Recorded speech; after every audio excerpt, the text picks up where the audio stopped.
दोस्तों, अगर आपको भी गंभीर और कोहली की टीमों के बीच खेला गया आईपीएल 2024 का सबसे रोमांचक 36वां मैच पसंद आया हो तो हमारी इस वीडियो को दिल से एक लाइक जरूर कीजिएगा। दोस्तों, आईपीएल 2024 का रोमांच अपने चरम पर चल रहा है। एक और ऐतिहासिक 36वें मुकाबले के लिए रॉयल चैलेंजर्स बेंगलुरु के सामने खड़ी हुई थी कोलकाता नाइट राइडर्स की क्रिकेट टीम। पेबैक वीक की शुरुआत में ही सुपर संडे के पहले मैच में बेंगलुरु ईडन गार्डन के मैदान पर एक नया चमत्कार करना चाहती थी। इस मुकाबले में सिक्का भी जब उछाला गया तो टॉस के बॉस बने बेंगलुरु के कप्तान फॉफ डू प्लेसिस और उन्होंने पहले होम टीम कोलकाता को बल्लेबाजी करने का न्योता दिया, लेकिन ये उन्हें इतना भारी पड़ेगा इसका तो शायद अंदाजा भी बेंगलुरु को कभी नहीं था। और फिर इस मैच में जो हो गया उसने इस रोमांचक मुकाबले और कई बड़े बड़े खिलाड़ियों का नाम इतिहास के पन्नों में सुनहरे अक्षरों में दर्ज करवा दिया। जी हाँ दोस्तों, सबसे पहले आपको बता दें, कोलकाता की तरफ से एक बार फिर अपनी टीम को तूफानी शुरुआत दिलाने के इरादे से फिलिप सॉल्ट के साथ सुनील नारायण की खतरनाक जोड़ी मैदान में उतरी थी, जिनका नाम ही गेंदबाजों के पसीने छुड़ाने के लिए काफी था। और पहले ओवर में ही फिलिप सॉल्ट ने मोहम्मद सिराज को आड़े हाथों लेते हुए पहले एक तूफानी छक्के से अपना और अपनी टीम का खाता खोला, तो फिर अपने तेवर बेंगलुरु को दिखाते हुए एक और चौका लगाकर पहले ओवर में ही 12 रन बटोर डाले। उन्हें देखकर ऐसा लग रहा था कि उनके सिर पर खून सवार है। दूसरे ओवर में भी इस बल्लेबाज ने 2 खतरनाक चौके लगाए और तीसरे ओवर में उन्होंने लॉकी फर्गूसन का तो करियर ही तबाह करके रख दिया। एक नहीं, दो नहीं, लगातार इस ओवर में सॉल्ट ने जहां लॉकी का स्वागत तूफानी छक्के से किया, तो इस ओवर में कुल 2 खौफनाक छक्के साथ ही साथ 4 खौफनाक चौके 6 गेंद में लगाकर उन्होंने न केवल इस ओवर में 28 रन बटोरे बल्कि 4 ओवर में ही अपनी टीम कोलकाता को 55 रनों के स्कोर तक पहुंचा दिया। ऐसा लगा कि आज एक बार फिर बेंगलुरु की शामत आ जाएगी, क्योंकि उनका बल्ला आग उगल रहा था। लेकिन दोस्तों, फिर बेंगलुरु ने ऐसा चमत्कार किया कि अपने ही घर पर कोलकाता की क्रिकेट टीम आंसू बहाने पर मजबूर हो गई। जी हाँ, 5वां ओवर लेकर आए कोहली के सबसे भरोसेमंद मोहम्मद सिराज ने दूसरी गेंद पर फिलिप सॉल्ट को आउट कर अपनी बेइज्जती का बदला ले लिया, जहां यह बल्लेबाज केवल 14 गेंद पर 7 चौकों और 3 खौफनाक छक्कों से सजी 48 रनों की खतरनाक पारी खेलकर वापस लौटा। तो पावर प्ले के आखिरी ओवर में यश दयाल ने तहलका ही मचा दिया। पहली गेंद पर उन्होंने घातक बल्लेबाज सुनील नारायण का शिकार कर कोलकाता के दोनों ओपनर वापस भेज दिए। जहां नारायण 15 गेंद पर केवल 10 रन बना पाए, उनके आउट होने के बाद वेंकटेश अय्यर ने भले ही एक के बाद एक 2 खतरनाक चौके जोड़कर अपना खाता खोला, लेकिन ईट का जवाब पत्थर से देते हुए यश दयाल ने ओवर के आखिरी गेंद पर अंग कृष्ण रघुवंशी का शिकार कर कोलकाता की उम्र तोड़ दी, जहां पर यह युवा खिलाड़ी केवल 3 रन बना पाया और 6 ओवर के पावर प्ले में कोलकाता ने 75 रन बनाकर अपने 3 बल्लेबाज गंवा दिए। मैच बराबरी पर खड़ा हुआ था। अब मैदान पर वेंकटेश अय्यर का साथ निभाने के लिए कप्तान श्रेयस अय्यर खुद मैदान में उतर चुके थे। उन्होंने भी आते ही बेहतरीन चौके से अपना खाता खोला।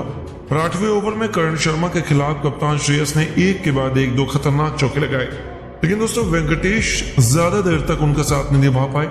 9वें ओवर में कैमरन ग्रीन ने वेंकटेश का शिकार कर कोलकाता को चौथा झटका दे दिया, जहां यह बल्लेबाज 8 गेंद पर केवल 16 रन बना पाए और उनके आउट होने के बाद मैदान में उतरे रिंकू ने अपना खाता खोला और खाता खोलकर 9 ओवर में कोलकाता को 102 रनों तक पहुंचा दिया।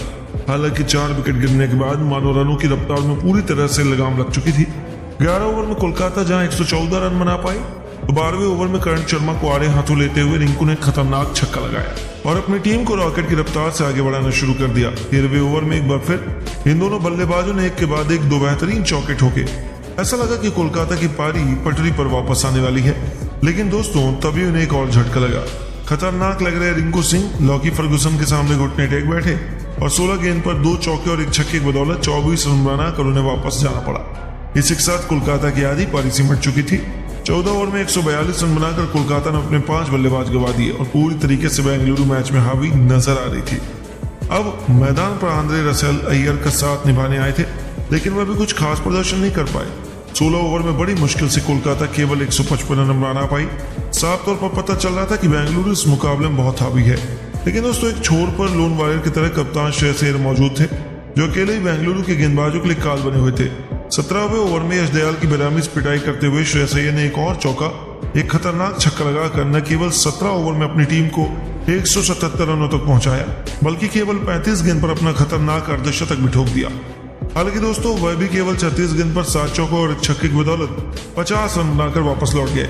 उनके आउट होने के बाद मैदान में उतरे रमनदीप सिंह ने 19वें ओवर में मोहम्मद सिराज के खिलाफ लगातार 2 गेंद पर पहले 2 तूफानी छक्के और फिर अगली गेंद पर चौका लगाकर 19 ओवर में कोलकाता को 206 रनों तक पहुंचा दिया। तो आखिरी ओवर में रसेल और रमनदीप ने मिलकर 3 चौके लगाए। 20 ओवर में कोलकाता को 222 रनों के एक मैच विनिंग टोटल तक पहुंचा दिया, जहां अंत तक नाबाद रहते हुए रसेल ने 20 गेंद पर 27 रन बनाए। रमनदीप ने केवल 9 गेंद पर 2 चौके और 2 छक्कों से सजी 24 रनों की बेमिसाल पारी खेली।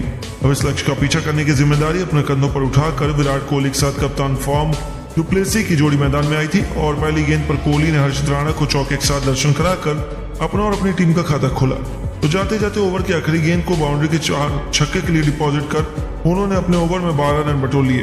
वे कमाल के फॉर्म में नजर आ रहे थे और असली दवाई तो उन्होंने मिशेल स्टार्क के खिलाफ लगाई, जब इस 25 करोड़ के गेंदबाज का स्वागत किंग कोहली ने तीसरी गेंद पर गेंदबाज के सिर के ऊपर से एक ऐसा नो लुक छक्का लगाकर किया जिसने बिना देखे ही विराट ने उसे 100 मीटर से अधिक दूर फेंक कर पूरे स्टेडियम में हाहाकार मचा दिया। 2 ओवर में स्टेडियम ने 27 रन बना लिए बेंगलुरु ने और उनकी पारी तेजी से आगे बढ़ रही थी, लेकिन तभी विराट कोहली गलती कर बैठे। तीसरा ओवर लेकर आए हर्षित राणा की फुल टॉस गेंद पर विराट ने बेहद खराब शॉट खेला और हर्षित ने उन्हें एक कॉट एंड बोल्ड कर बेंगलुरु को सबसे बड़ा झटका दे दिया, जिस पर कोहली ने रिव्यू भी लिया, लेकिन उसका कोई फायदा नहीं मिला उन्हें। विराट कोहली 7 गेंद पर 18 रन बनाकर वापस लौट गए और उनके आउट होने के बाद मैदान में बिल जैक को भेजा गया, जिन्होंने आते ही खतरनाक छक्के से अपना खाता खोला। 3 ओवर में बेंगलुरु ने 35 रन बनाने लिए, लेकिन दोस्तों गरीबी में गीला आटा, या कहें कि बेंगलुरु की फूटी किस्मत। विराट के बाद चौथे ओवर लेकर आए वरुण चक्रवर्ती ने अपनी जादुई फिरकी के सामने पहली गेंद पर कप्तान डुप्लेसी को घुटनों पर ला दिया, जिनका आसान सा कैच वेंकटेश अय्यर ने लपका और बहुत जल्द बेंगलुरु के दोनों ओपनर्स को वापस भेजकर कोलकाता ने मैच में शिकंजा कस लिया। जहां डुप्लेसी केवल 7 रन बना पाए तो उनके आउट होने के बाद मैदान में अब रजत पाटीदार को भेजा गया। दूसरी तरफ बिल जैक कमाल की फॉर्म में लग रहे थे। 4 ओवर में बेंगलुरु ने 45 रन 2 विकेट नुकसान पर बना दिए और उनके फैंस को तो उनकी करारी हार अभी से नजर आने लगी। 5वें ओवर में इस बल्लेबाज ने एक बेहतरीन चौके की बदौलत अपनी टीम को 5 ओवर में 52 रनों तक पहुंचा दिया और वो बेंगलुरु की पारी को पटरी पर वापस ला रहे थे। उनका बल्ला गरज रहा था और पावर प्ले के आखिरी ओवर में उन्होंने मिचेल स्टार्क को आड़े हाथों लेते हुए 2 गेंद पर 2 खतरनाक छक्कों से उनका स्वागत किया और मैच की दिशा दशा को ही पलट कर रख दिया। ओवर की 5वीं गेंद पर उन्होंने छक्का लगाया और आखिरी गेंद को चौके में डिपॉजिट कर उन्होंने 6 ओवर में बेंगलुरु को 74 रन तक पहुंचा दिया। बेंगलुरु मैच में वापस आ चुकी थी और आखिरी 84 गेंद पर उन्हें जीत के लिए 149 रन चाहिए थे, जो बिल्कुल पॉसिबल था। और फिर इस मैच में कुछ ऐसा हुआ कि अंतिम गेंद तक खेले गए इस रोमांचक मुकाबले ने इतिहास के पन्ने को पलट कर रख दिया। लेकिन दोस्तों, अब आपको क्या लगता है, बेंगलुरु और कोलकाता में कौन बन सकता है आईपीएल 2024 का चैंपियन? आप किसे सपोर्ट कर रहे हैं? अपनी टीम की राय नीचे कमेंट करके जरूर बताइए और ऐसी शानदार खबरों के लिए चैनल को सब्सक्राइब जरूर करें। धन्यवाद।